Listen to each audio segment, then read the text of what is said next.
কর্মসূচি প্রত্যাহার করলেও দাবি আদায়ে এখনো সোচ্চার 7 কলেজের শিক্ষার্থীরা। 24 ঘন্টার মধ্যে রোববারের হামলার বিচার চান তারা। এছাড়া 15 দিনের মধ্যে নতুন বিশ্ববিদ্যালয়ের রূপরেখা এবং 1 মাসের মধ্যে কার্যক্রম শুরুর আলটিমেটাম তাদের।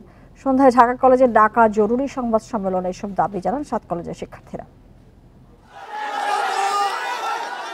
রোববার রাতভর সংঘর্ষের পর সোমবার বাতিল হয় অধিভুক্তি। তারপরও ঢাকা বিশ্ববিদ্যালয়ের প্রভিসির পদত্যাগ সহ 5 দাবিতে আন্দোলন চালিয়ে যাওয়ার ঘোষণা দেয় 7 কলেজের শিক্ষার্থীরা। তাদের দাবি নিয়ে সোমবার দুপুরে সচিবালয়ে স্বরাষ্ট্র ও তথ্য উপদেষ্টার সঙ্গে বৈঠক হয়। সিদ্ধান্ত হয় ঢাবির প্রভিসি মামুন আহমেদ 7 কলেজের কোনো কাজে জড়িত থাকবেন না।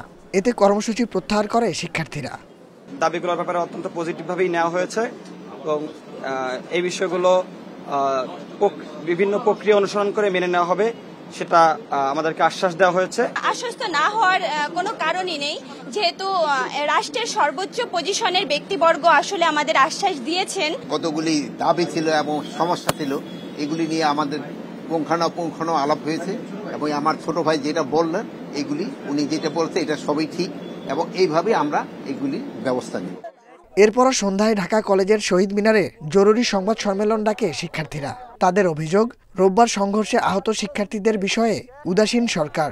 24 ঘন্টার মধ্যে হামলার বিচার চান তারা। শিক্ষা মন্ত্রণালয়ের গঠিত কমিটিকে আগামী 15 দিনের মধ্যে বিশ্ববিদ্যালয়ের রূপরেখা প্রকাশ করতে হবে।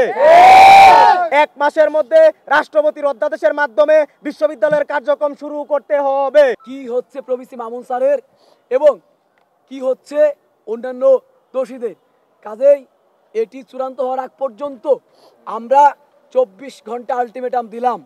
যারা ঢাকা বিশ্ববিদ্যালয়ের অধীনে ভর্তি আছেন, নতুন বিশ্ববিদ্যালয়ের কার্যক্রম শুরু হলে তাদেরকে সেখানে অন্তর্ভুক্ত করার দাবি জানান শিক্ষার্থীরা।